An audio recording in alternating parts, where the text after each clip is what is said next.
पूर्णमदः पूर्णमिदं पूर्णात् पूर्णमुदच्यते पूर्णस्य पूर्णमादाय पूर्णमेवावशिष्यते। ओम शांति शांति शांति। शंकरं शंकराचार्यं केशवं बादरायणं सूत्रभाष्य भगवन्तौ पुनः पुनः ईश्वरो गुरुरात्मेति मूर्तिभेद विभागिने व्योमवद्व्याप्तदेहाय दक्षिणामूर्तये नमः। ओम शांति शांति शांति। ब्रह्म सूत्र के द्वितीय अध्याय के प्रथम पाद के छठवें अधिकरण का हम लोग विचार कर रहे हैं। आरंभण नामक इस अधिकरण के 7 सूत्र हैं। उनमें से पंचम सूत्र के व्याख्यान रूप भाष्य पर चर्चा हो रही है। युक्ते है शब्दांतराच, इस सूत्रस्थ युक्ते है इस अंश की व्याख्या भाष्यकार भगवान कर रहे हैं। युक्ते है ये अंश ये बता रहा है कि युक्ति से भी कार्य की अपने उत्पत्ति से पहले सत्ता सिद्ध होती है और कारण से अनन्यत्व सिद्ध होता है। जो उत्पत्ति से पहले कार्य का सत्व स्वीकार नहीं करते हैं, कार्य को उत्पत्ति से पहले असत मानते हैं वैशेषिक, उनके अनुसार ये नियत जो प्रवृत्ति है तत्त उपादान कारण का ग्रहण करने के लिए वह उत्पन्न नहीं हो पाती। यदि दही के उत्पत्ति से पहले दही दूध में भी नहीं है और मिट्टी में भी नहीं है, तो दध्यर्थी की जो नियत प्रवृत्ति है दूध के उपादान में ही होती है, दूध का उपादान करने के लिए ही होती है, न कि मिट्टी का। दूध और मिट्टी दोनों में भी दधि का अभाव यदि समान रूप से है तो कभी दधि का निष्पादन करने के लिए मिट्टी का भी उपादान करें, यह आपत्ति आती है। लेकिन जो सत्कार्यवादी हैं ये मानते हैं कि दधि अपने उत्पत्ति से पहले भी अपना कारण दूध के रूप से विद्यमान है, तो फिर दूध को ही दधि के रूप से परिणत करने के लिए कारक व्यापार सार्थक हो जाता है। जो सत्कार्यवाद में कारक व्यापार वैयर्थ्य की शंका असत्कार्यवादी वैशेषिकों ने की कि दूध में यदि दही पहले से ही है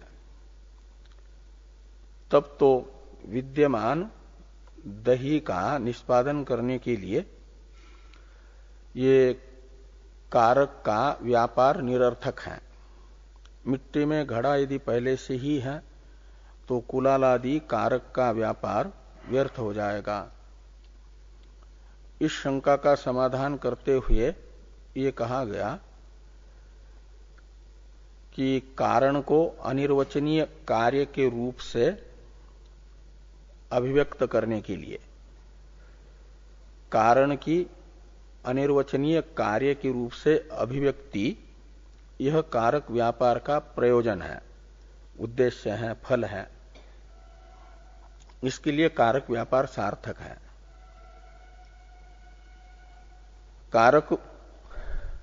कारण को अनिर्वचनीय कार्य के रूप से अभिव्यक्त करता है कारक व्यापार, इसलिए कारक व्यापार सार्थक है। और जो असत कार्यवादी हैं उनके अनुसार जो ये कहा गया कि कारण का नाश करके ही, कारण को नष्ट करके ही कार्य उत्पन्न होता है, नानुपमृद्य प्रादुर्भावात के अनुसार कारण का नाश और कार्य का जन्म, कारण नाश पूर्वक कार्य जन्म होने से कार्य को कारण से अन्य माना जाए। इस शंका का समाधान करते हुए भी ये कहा गया कि अनुभव विरोध है इस बात में, कारण नाश पूर्वक कार्य का नाश मानने वाले मत में अनुभव का विरोध नाम का दोष आता है। अनुभव होता है कि पट रूपी कार्य में तंतुओं का अन्वय है, तंतु का नाश नहीं हुआ। मिट्टी का अपने कार्य घड़े में अन्वय है, दूध का अपने कार्य दही में अन्वय देखने को मिलता है। इसलिए कारण नाश पूर्वक कार्य जन्म होता है ये नहीं कहा जा सकता। कार्य में तो कारण का अन्वय है, इसलिए नाश हुआ कार्य कारण का ये नहीं कह सकते। और बीजांकुरादि में भी ये देखा जाता है कि संपूर्ण बीज का अंकुर में अन्वय न होने पर भी बीजावयों का अंकुर में अन्वय होता है, इसलिए बीज नष्ट हुआ ये नहीं कह सकते। का अर्थ हुआ कि वहां पर भी कारण विद्यमान ही रहता है, केवल कारण के अवयवों का उपचय अपचय मात्र होता है। उपचय हुआ तो अंकुर हुआ, अपचय हुआ तो बीज अवस्था में आ गया। ये चर्चा भाष्य में चल रही थी। अब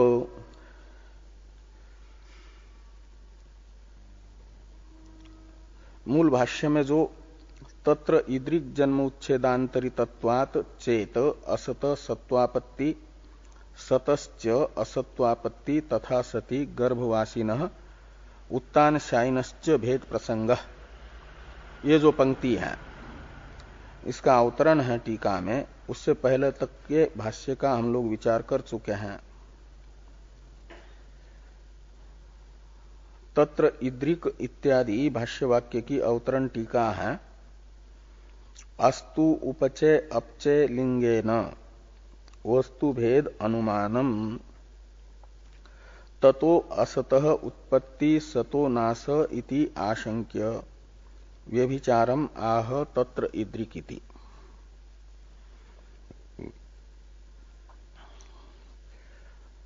असत कार्यवादियों की ये शंका है कि ठीक है कि बीजांकुरादि में भी मान लिया कि बीज के अवयवों का उपचय होने से अंकुर हुआ, अंकुर का जन्म माना गया।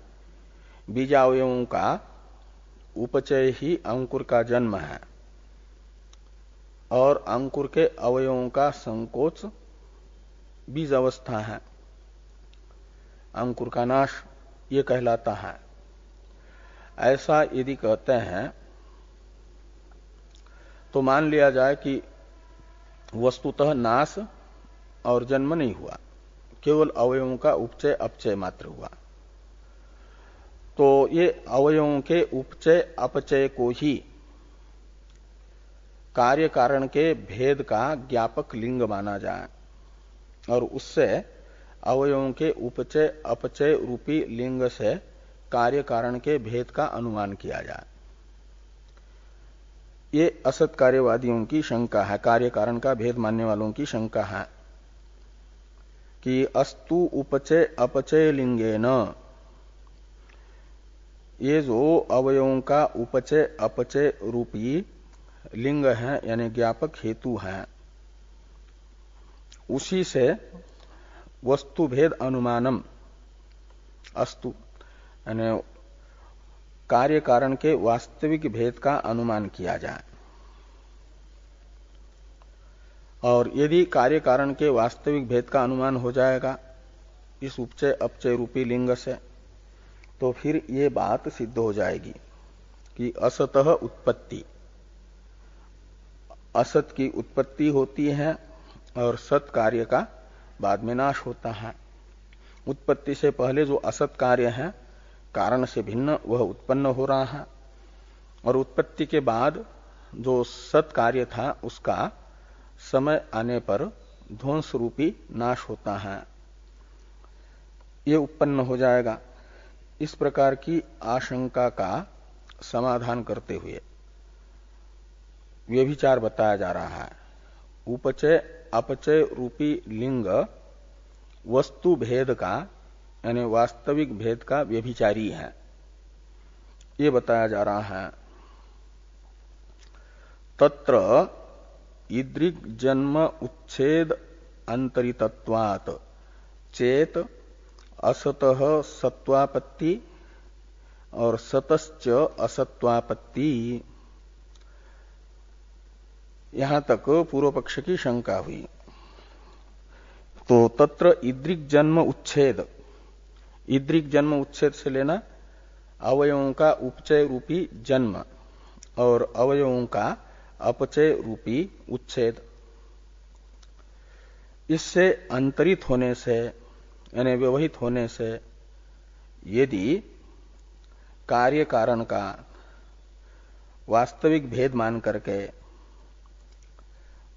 जो ये मानते हैं कि कारण के यानी अवयवों के कार्य के अवयवों का अपचय रूपी विनाश हुआ कार्य का तो असत हुआ कार्य, तो और उस असत कार्य का फिर कारण के अवयवों के उपचय के होने से जन्म, तो असत का जन्म उत्पत्ति और सत का नाश, ऐसा मानते हैं यदि असत कार्यवादी, तो कहते तथा सती इन अवयव का उपचय अपचय रूपी लिंग के द्वारा कार्य कारण का वास्तविक भेद मानने पर क्या होगा कि गर्भवासिनः उत्तान शयनश्च भेद प्रसंग,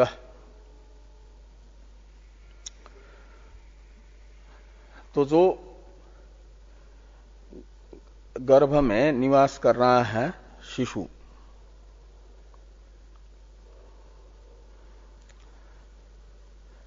तो वह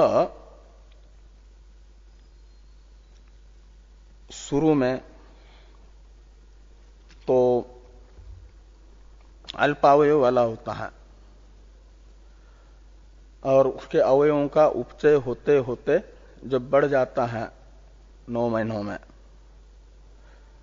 और जन्म से अव्यवहित पूर्व में जो शरीर उसका रहता है उत्तानशाही कहा जाता है उसे, अभी जन्म होना ही है, तो उस समय का शरीर और 9 महीने पहले जब गर्भवास में आया था उस समय का शरीर, उस शरीर के अवयव में उपचय अपचय हुआ कि नहीं, और उपचय अवयवों के उपचय अपचय मात्र को वास्तविक भेद का हेतु मानेंगे, ज्ञापक मानेंगे, तो मानना पड़ेगा कि शुरू में गर्भाशय में जो शरीर था वो भिन्न है और अभी जिसका गर्भाशय से बाहर आया वह कोई अन्य है अवयवों का उपचय अपचय होने से। यदि वस्तु भिन्न होगी तो गर्भ में रहने वाला भिन्न और गर्भ से बाहर आकर के जन्म में जब जन्म होता तो हाथ पैर फैल जाते हैं, ऐसे तो गर्भ के समय नहीं होता है ना, गर्भ में निवास करते समय। तो अवयवों का उपचय अपचय होने मात्र से गर्भवासी जीव अलग और बाहर आया हुआ जन्म होकर के अलग, ये मानने का प्रसंग आएगा, जो कि इष्टापत्ति नहीं है वैशेषिकों को भी। ये कहा कि तथा सती गर्भवासिन उत्तान शायनश्च भेद प्रसंग,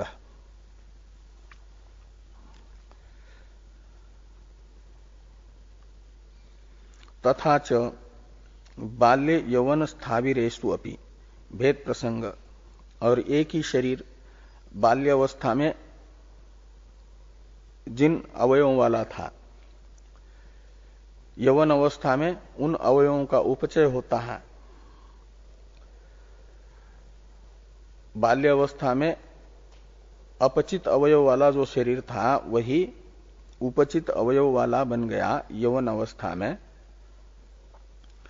तो अवयवों का उपचय अपचय होने मात्र से अवयवी को भिन्न भिन्न मानेंगे वस्तुतः ही।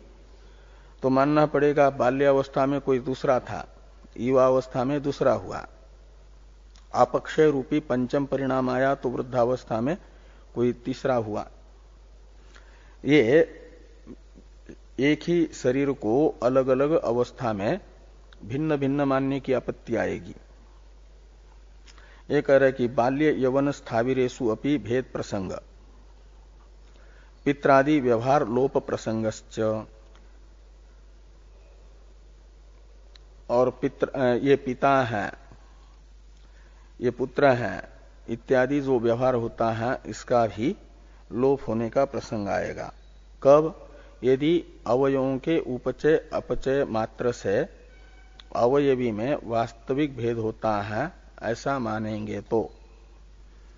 इस प्रकार ये अवयवों का उपचय अपचय रूपी लिंग व्यभिचारी लिंग है, वास्तविक भेद के साथ उसका व्यभिचार है, ये बताया गया। पित्रादि व्यवहार लोप प्रसंगश्च इसका अवतरण है टीका में। पितृदेहेपि भेद सत्वात् न व्यभिचार इत्यत्र बाधकम आह। मान लिया कि शरीर में भी उपचय अपचय के होने से अलग अलग शरीर है। इस प्रकार यदि पूर्व पक्षी मानते हैं तो इसमें भी व्यभिचार बताया जा रहा है कि पित्रादि व्यवहार लोप प्रसंगस्य। तो ये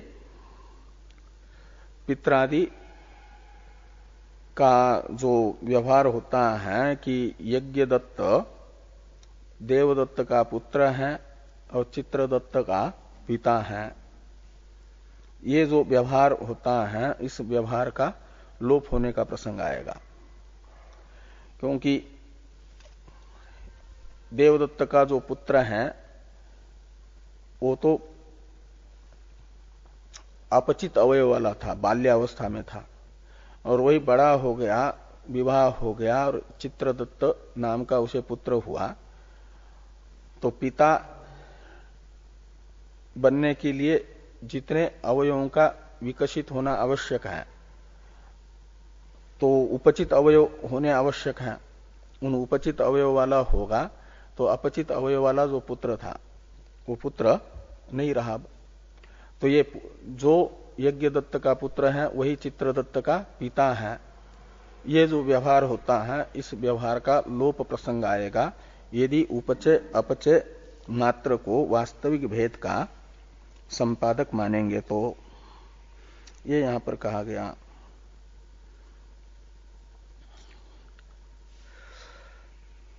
अब भाष्यस्थ एतेन क्षणभंगवाद प्रतिवदितव्य, ये जो वाक्य है इसका अवतरण है टीका में। नहीं, एतेन पद का अर्थ कर रहे हैं कि कारणस्य सर्व कार्येषु अन्वय कथनेन। ये एतेन सर्वनाम का अर्थ है कारण का सभी कार्यों में अन्वय कथन होने से ये बात निकली कि जो क्षणिक है विज्ञानवादी, क्षणिक विज्ञानवादी, यत् सत तत्क्षणिकम, ऐसा उनका सिद्धांत है। जो सत है वह क्षणिक है, यत् सत तत्क्षणिकम। ये क्षणभंगवाद भी निरस्त हो जाता है। क्यों? तो ये कहा गया कि कारण का कार्य मात्र में अन्वय है। एक ही कारण सभी कार्यों में अन्वित हो रहा है। का अर्थ है कि कारण अवस्था में भी कारण विद्यमान है, कार्य अवस्था में भी कार्य विद्यमान है। तो कई क्षणों तक रह रहा है कारण।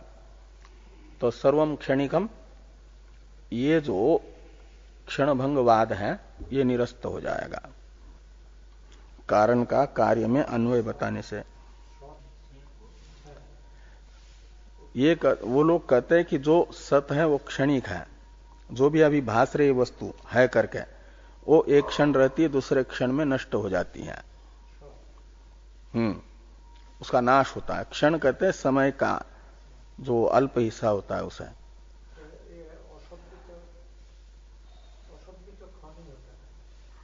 असत तो अभाव ही है, उसका तो कोई अस्तित्व ही नहीं होता।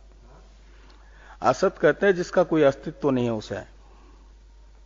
असत अलग बात है, सत अलग है।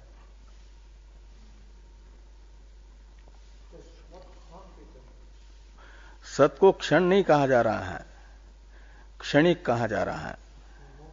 क्षणिक यानी एक क्षण रहने वाला, बाद में नष्ट होने वाला। एक क्षण रहता है, दूसरे क्षण नष्ट हो जाता है, उसे कहा जाता है क्षणिक, विनाशी। हाँ, जो है करके प्रतीत हो रहा है वो थोड़ी देर रहता है, उसके बाद में नष्ट होता है। वो क्षणिक विज्ञानवादी का सिद्धांत अलग है। वेदांत में वो स्थायी रहता है, नित्य है वो। तो वेदांत के अनुसार ध्यान में रखना, वो नित्य है।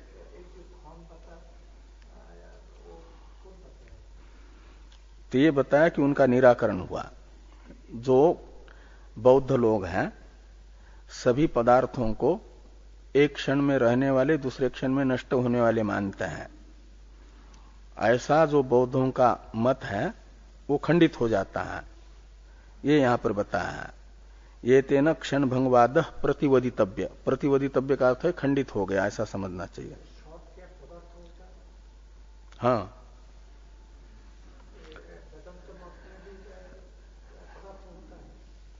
सद ब्रह्म है, आत्मा है।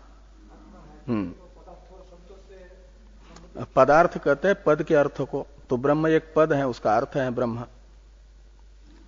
ब्रह्म पद का अर्थ है। पद का अर्थ होता है पद, क्या नाम, पदार्थ का अर्थ होता है पद का अर्थ, पदार्थ। अब यस्य पुनः प्राग उत्पत्ते असत कार्यम इत्यादि जो भाष्य वाक्य है, इसका अवतरण है टीका में। स्वपक्षे दोषम परिहृत्य परपक्षे प्रसंजयति यस्य पुनः इति। ते कहते हैं कि जो स्वपक्ष है, यानी सत्कार्यवाद है, उत्पत्ति से पहले भी कार्य कारण से अनन्य होकर के विद्यमान है, ये है स्वपक्ष, स्वमत, वेदांत सिद्धांत।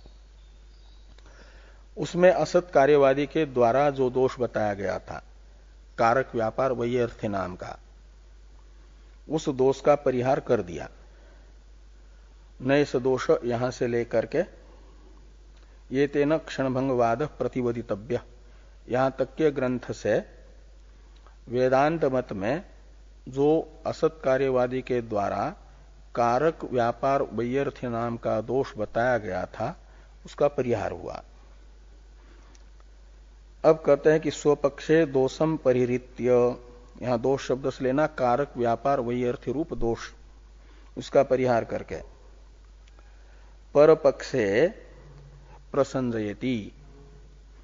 पर पक्ष है असत कार्यवादी का पक्ष, उत्पत्ति से पहले कार्य का अभाव मानने वालों का मत, वो है पर पक्ष।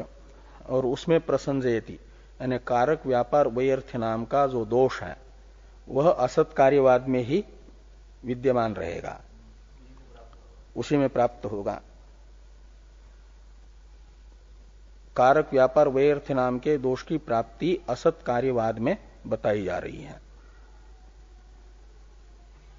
यस्य इत्यादि भाष्य वाक्य से। तो यस्य इत्यादि भाष्य को देखिए कि यस्य पुनः प्राक उत्पत्ते असत कार्यम तस्य निर्विषय कारक व्यापार स्यात्।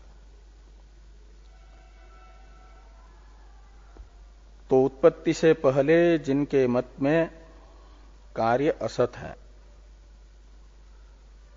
तस्य निर्विषय कारक व्यापार स्यात्, उनके अनुसार कारक व्यापार का कोई विषय नहीं रहेगा। यानी कार्य अपने उत्पत्ति से पहले है नहीं, ऐसा वैशेषिक मानते हैं। तो उत्पत्ति से, कार्य के उत्पत्ति से पहले ही कारक का व्यापार होगा। घट की उत्पत्ति से पहले घट नहीं है, तो कुलालादि रूप जो कारक है उसका जो व्यापार है प्रयत्न, उस प्रयत्न का विषय क्या रहेगा? 5 पदार्थ हमेशा सविषय हुआ करते हैं, उनका कोई ना कोई विषय हुआ करता है, निर्विषय नहीं होते। इच्छा निर्विषय नहीं होती। यदि कोई कहे कि हमको इच्छा है, तो आकांक्षा होती है कि किस विषयक है। निर्विषय इच्छा नहीं होती। कोई कहे कि विषय नहीं है और केवल इच्छा है, तो ये नहीं होता। विषय इच्छा सविषय हुआ करती है। ऐसे ज्ञान भी सविषय होता है, निर्विषय नहीं होता, उसका कोई ना कोई विषय होता है। राग, कहे कि हमारे अंदर बड़ा राग है, तो उसका भी कोई ना कोई विषय होता है। नहीं, राग अलग है, इच्छा स्थूल रूप है। इसलिए वैशेषिकों के यहां इच्छा एक अलग गुण है और राग एक अलग गुण है। राग द्वेष इच्छा सुख दुख ये मानते हैं ना। और द्वेष, राग द्वेष ये भी सविषय हुआ करता है। और कृति, कृति कहते हैं प्रयत्न को। ये 5 सविषय होते हैं, ज्ञान, इच्छा, राग, द्वेष, कृति।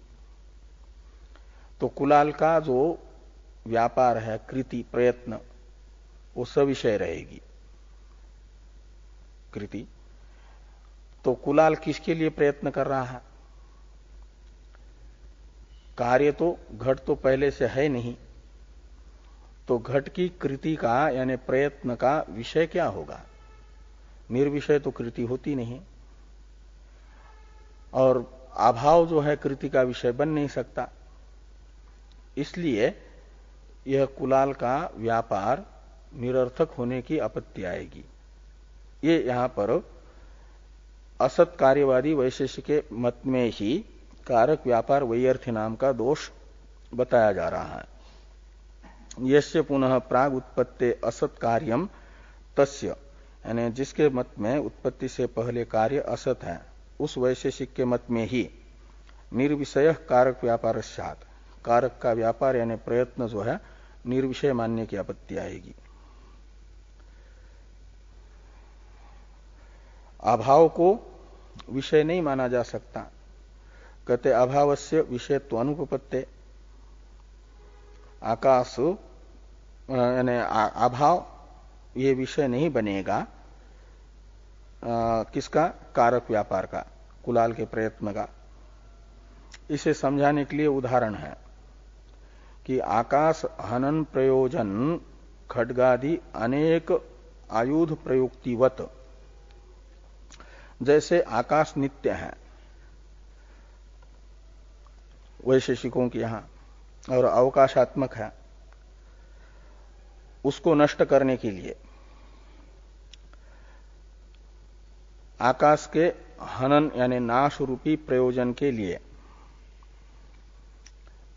खड्गादि अनेक आयुधों का, शस्त्रों का प्रयोग कर लेंगे, तो वह प्रयोग निरर्थकी होगा।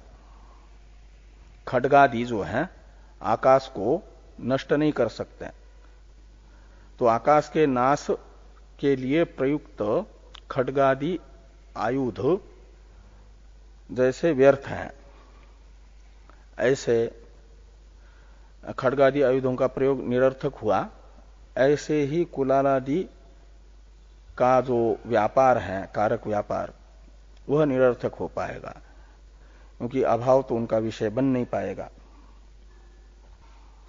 अब समवायी कारण विषयिनः इत्यादि भाष्य वाक्य की अवतरण टीका है।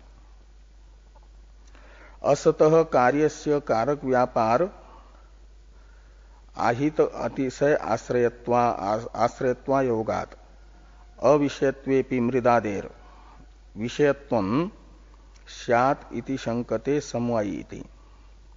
ते कह रहे हैं असतः कार्यस्य कारक व्यापार आहित अतिशय आश्रयत्व अयोगात अविषयत्वेपि, यानी कार्यस्य अविषयत्वेपि, उत्पत्ति से पहले जो असत कार्य है, अविद्यमान कार्य है, उसमें कारक व्यापार विषयत्व संभव नहीं है।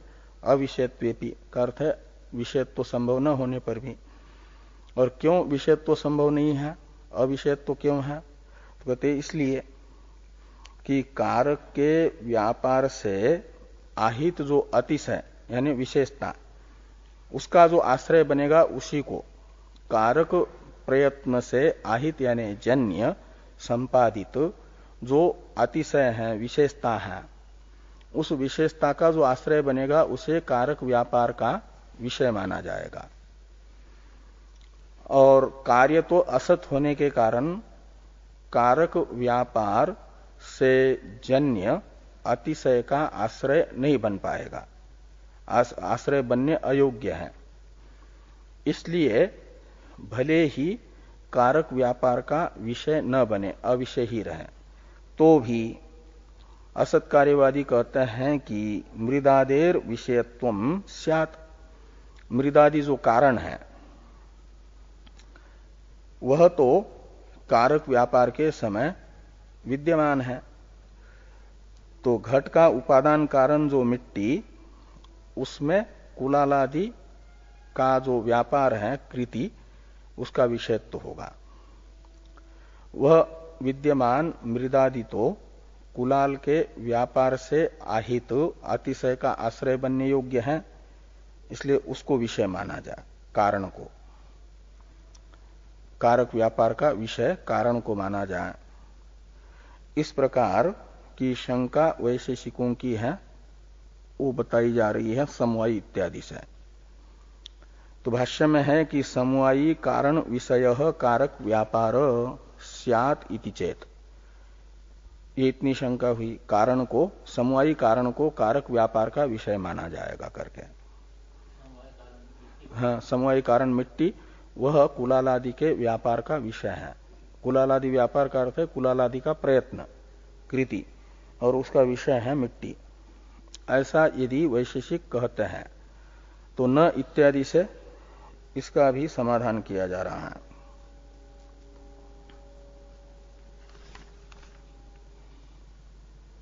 न इत्यादि की अवतरण टीका है। समवायी कारणात् कार्यम भिन्नम अभिन्नम वा इति विकल्प्य आद्यम निरस्यति न इत्यादिना। जो समवायी कारण को कारक व्यापार का विषय मानना चाह रहे हैं वैशेषिक असत कार्यवादी, उनके प्रति ये दो विकल्प करके सिद्धांती पूछ रहे हैं कि समवायी कारण जो मिट्टी है उससे कार्य घड़ा को भिन्न मानोगे या अभिन्न मानोगे? कार्य अपने समवायी कारण से भिन्न है कि अभिन्न ही? इनमें से यदि प्रथम विकल्प वैशेषिक स्वीकार करते हैं कि समवायी कारण से कार्य का भेद है, मिट्टी से घड़ा अलग है, ऐसा भेद मानते हैं, तो इस पक्ष में निराकरण किया जा रहा प्रथम विकल्प का। ये कहा कि समवायी कारणात् कार्यम भिन्नम अभिन्नम वा इति विकल्पे आद्यम निरस्यति न इत्यादि न। तो भाष्य में देखिए कि न अन्य विषयेण कारक व्यापारेण अन्य निष्पत्तेः अति प्रसंगात। तो न यानी कारण को, कारण से कार्य को भिन्न मान करके कारण को कारक व्यापार का विषय मानोगे यदि, तो कारक व्यापार तो हो गया कारण विषयक, तो अन्य विषयक व्यापार से अन्य की निष्पत्ति यदि मानेंगे तो अति प्रसंग होगा।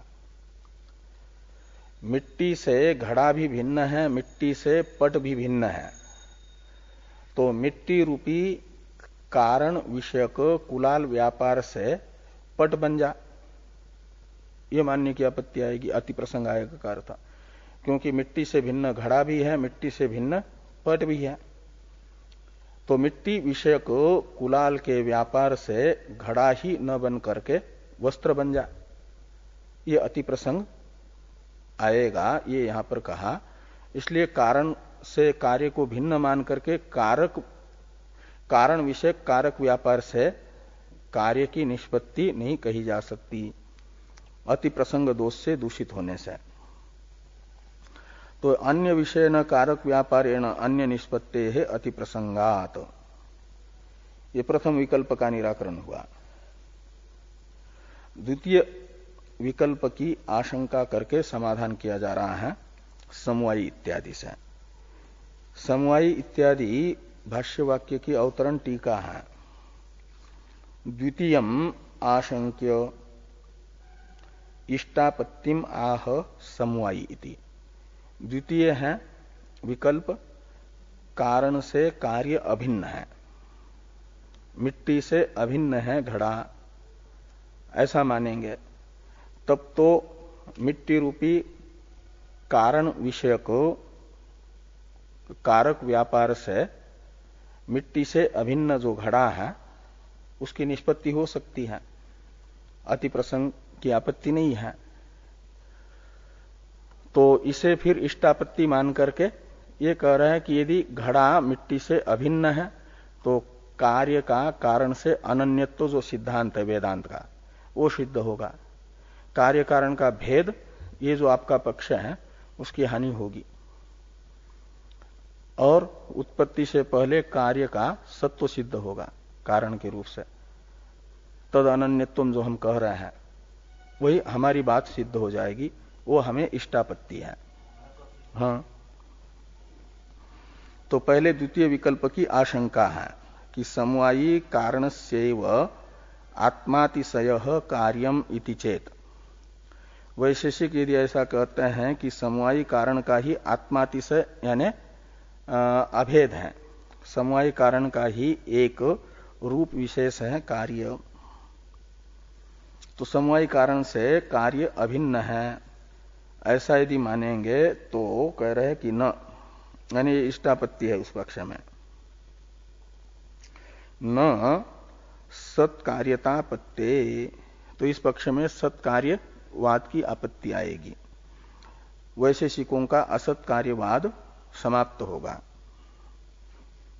कार्य कारण का भेद ये मत भी निरस्त होगा। अब तस्मात् इत्यादि की अवतरण टीका है। कार्यानाम अवांतर कारण अनन्यत्वम उपसंगरति तस्मादिति। दध्यादि कारणों का अवांतर कारण दुग्धादि के साथ जो अनन्यत्व युक्ति से बताया गया उसका उपसंहार है तस्माद इत्यादि वाक्य से। तस्मात् क्षीरादीनि एव द्रव्याणि दध्यादि भावेन अवतिष्ठमानानि कार्याख्याम लभन्ते इति न कारणात् अन्यत् कार्यम वर्षसतेनापि शक्यम निश्चेतुम। तो तस्मात् का अर्थ है कि कार्य कारण का भेद युक्ति से सिद्ध न हो पाने से और उत्पत्ति से पहले कार्य का असत्व ज्ञापक कोई युक्ति भी न होने से ये सिद्ध होता है कि अवांतर कारण जो क्षीरादि है यानी दुग्धादि है वे ही दध्यादि भाव से अभिव्यक्त होकर के दध्यादि रूप से अवस्थित होकर के कार्य ये नाम प्राप्त करते हैं। दधी दूध ही एक अवस्था विशेष में आकर के दधी यह नाम प्राप्त करता है। मिट्टी ही पृथुबुद्धत्वादि आकार विशेष को प्राप्त करके अवस्था विशेष को प्राप्त करके घड़ा ये नाम प्राप्त करती है। तंतु ही एक अवस्था विशेष को प्राप्त करके पट ये नाम प्राप्त करता है। पट इत्यादि नाम तंत्वादि कारण विशेष के ही हैं। तंत्वादि कारण विशेष ही अवस्था विशेष में अवस्थित होकर के कार्य के वाचक नाम का अर्थ है। नामी है। ये यहां पर कहा कि दध्यादि भावेन अवतिष्ठ मानानि कार्याख्याम लभन्ते इति न कारणात् अन्यत् कार्यम वर्षे सतेनापि शक्यम निश्चेतुम। कारण से कार्य को भिन्न दिखाना और कार्य कारण से भिन्न है ये निश्चय करना 100 वर्ष में भी विचार करते रहेंगे, यानी जन्म भर विचार करते रहेंगे, तब भी संभव नहीं है कार्य कारण का भेद निश्चय, क्योंकि कार्य कारण से भिन्न ही नहीं।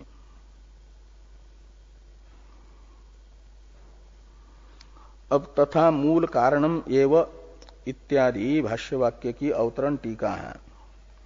परम कारण अनन्यत्वम फलितम आह तथा मूल इति। अवांतर कारण से जैसे दध्यादि कार्य अभिन्न है ये निश्चित हुआ युक्ति से, ऐसे अब दध्यादि का दुग्धादि के साथ अनन्यत्व को दृष्टांत के रूप से बता करके मूल दार्ष्टान्त जो है आकाशादि जगत, उसके कारण ब्रह्म से अनन्य है, उसे सिद्ध कर रहे हैं, बता रहे हैं कि तथा मूल कारणम एव अन्त्यात् कार्यात् तेन तेन कार्याकारेण नटवत सर्व व्यवहारास्पदत्वम प्रतिपद्यते।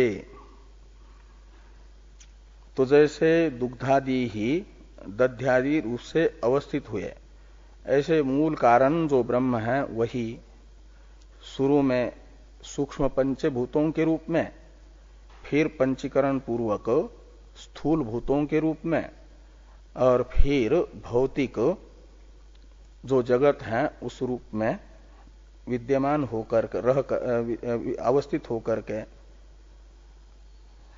तत्त कार्यों की संज्ञा प्राप्त करता है।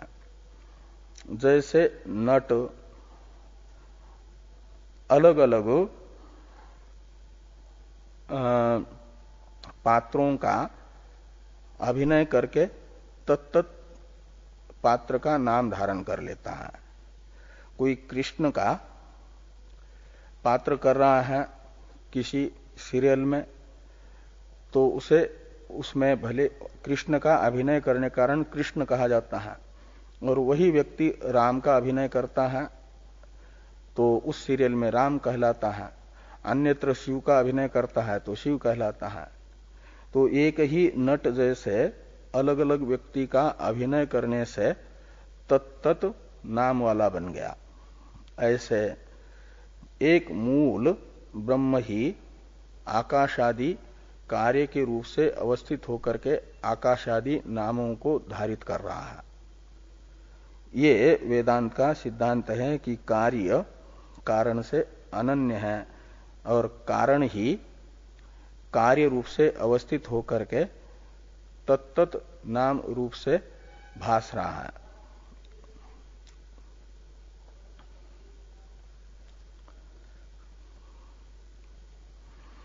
अब एवं इत्यादि से सूत्रस्थ युक्ते है इस अंश की जो व्याख्या थी उसका उपसंहार हो रहा है।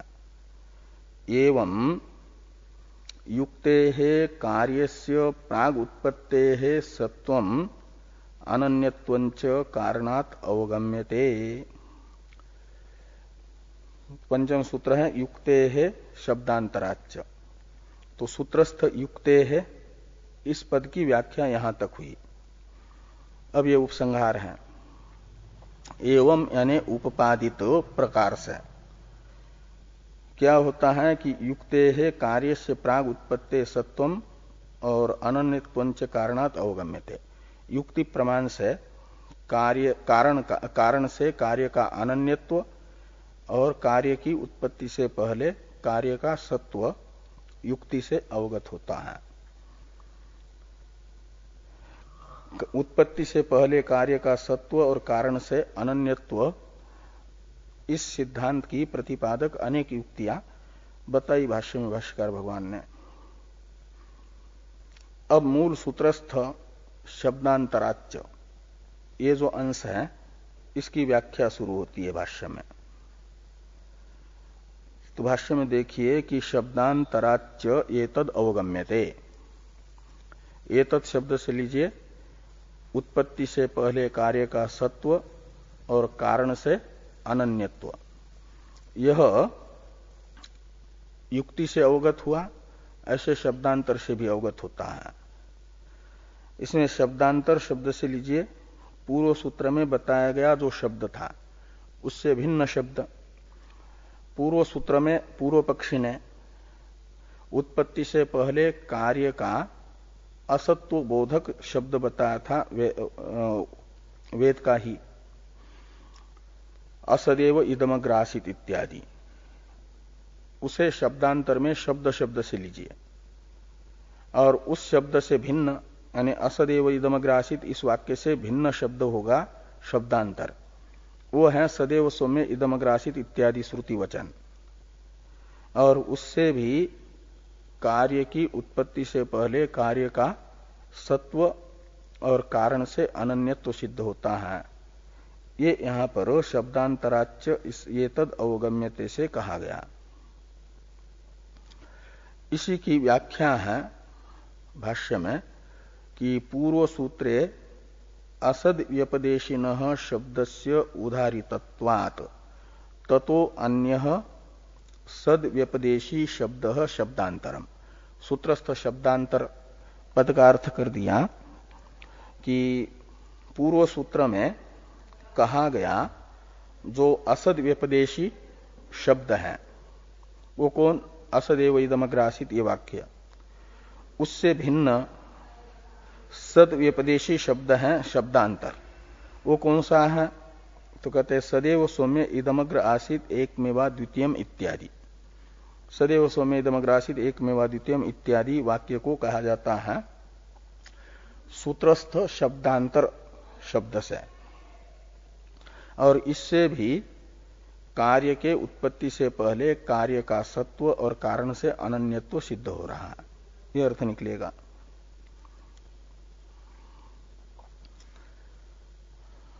आगे हैं तद् एक आहु असदेव इदमग्र आसीत इति च असत पक्षम उपक्षिप्य कथम असत सज्जायत इति आक्षिप्य सदैव सौम्य इदमग्र आसीत इति अवधारयति।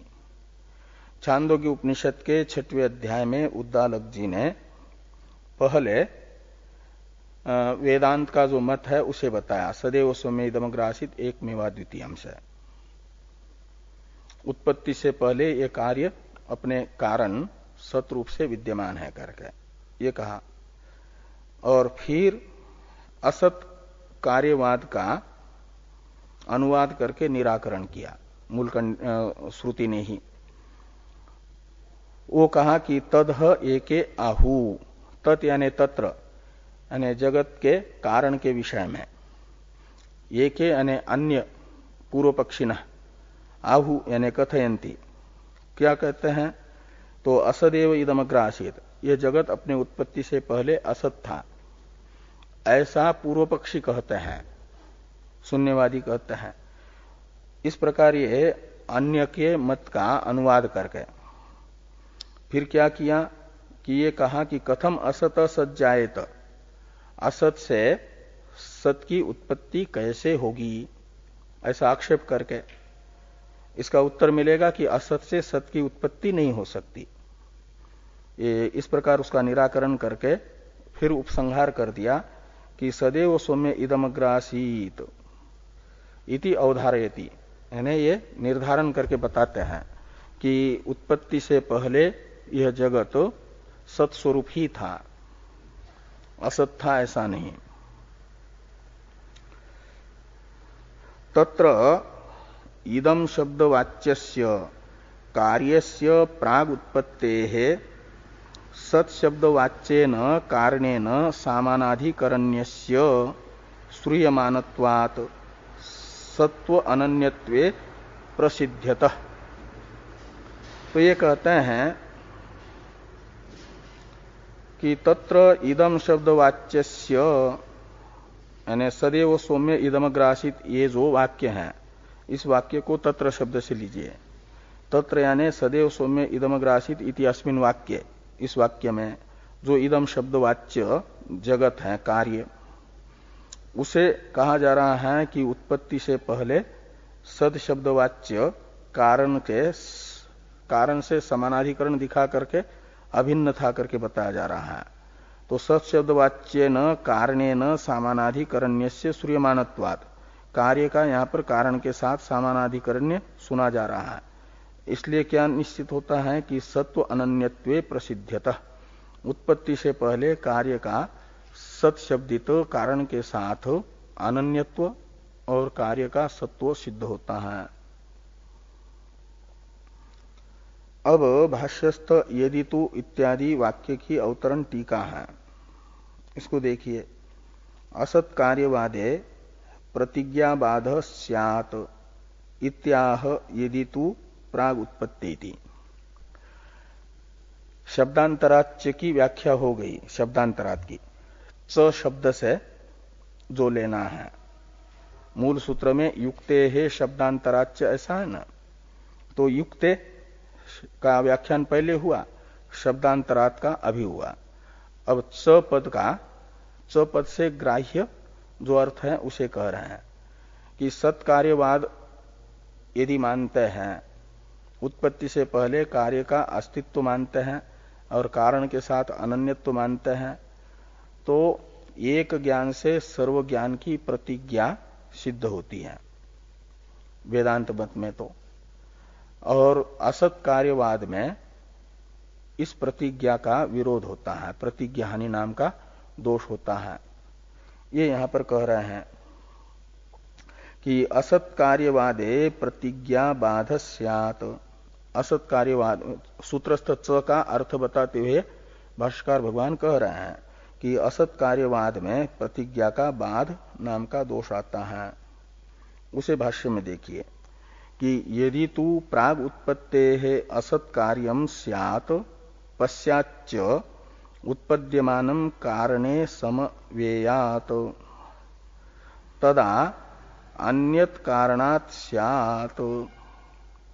तो उत्पत्ति से पहले यदि कार्य को असत कहेंगे और यानी अभावात्मक मानेंगे असत का अर्थ, उत्पत्ति से पहले कार्य का यानी जगत का यदि अभाव मानेंगे और ये मानेंगे कि पश्चात यानी उत्पद्यमानम, जो पहले असत था वह उत्पन्न होने पर कारणे समवेयात्, कारण में उसका समवाय होता है। यही कार्य की उत्पत्ति, ऐसा वैशेषिक कहते हैं। कारण में कार्य का समवाय ही उत्पत्ति है। तो इस पक्ष में क्या होगा, कहते हैं तत्र येन अश्रुतम श्रुतम भवति इति इयं प्रतिज्ञा पीड्येत सत्व अनन्यत्व अवगतेः तु इयं प्रतिज्ञा समर्थ्यते। तत्र यानी असत कार्यवाद में तो क्या होगा कि ये ना श्रुतम श्रुतम भवति, ये ना मतम मतम भवति इत्यादि जो प्रतिज्ञा है, एक ज्ञान से सर्व ज्ञान की प्रतिज्ञा, वह बाधित होगी। और जब कार्य का अपने कारण के साथ अनन्यत्व मानेंगे और उत्पत्ति से पहले सत्व मानेंगे तो इस प्रतिज्ञा का समर्थन हो जाता है, प्रतिज्ञा अबाधित रहती है, वो होती है सिद्धांत में। इसलिए प्रतिज्ञा के अनुरोध से भी कार्य का अपने उत्पत्ति से पहले सत्व और कारण के साथ अनन्यत्व ही सिद्ध होता है, ये यहां पर कहा गया। इस अधिकरण के और 2 सूत्र अवशिष्ट हैं, इन पर चर्चा हम लोग कल करते हैं।